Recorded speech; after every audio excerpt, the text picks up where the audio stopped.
नवनिर्माण सेनेचे विद्यार्थी सेनेचे अध्यक्ष असलेले अमित ठाकरे नाशिकमध्ये आहेत। नाशिकमधील मराठा विद्या प्रसारक संस्थेच्या महाविद्यालयामध्ये ते दाखल झाले।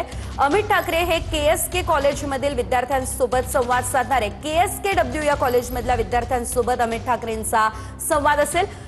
तर मनसे विद्यार्थी सेनेची सदस्य नोंदणी आणि मनसे विद्यार्थी सेनेच्या शाखेचं उद्घाटन सुद्धा होणार आहे। विद्यार्थ्यांसोबत संवाद साधल्यानंतर महाविद्यालयाच्या प्राचार्यांसोबत ते चर्चा करतील। दुपारी 2:30 वाजता अमित ठाकरेंची पत्रकार परिषदही होणार आहे।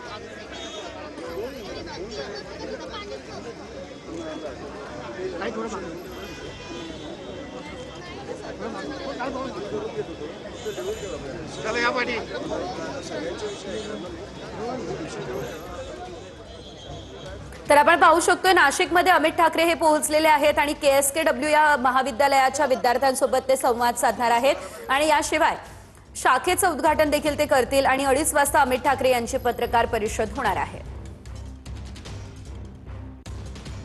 अमित ठाकरे या पत्रकार परिषदेमध्ये काय बोलणार याकडे देखील सर्वांचं लक्ष लागलेलं आहे। तर मराठा विद्या प्रसारक समाजाचं केएसकेडब्ल्यू कॉलेज या ठिकाणी आता अमित ठाकरे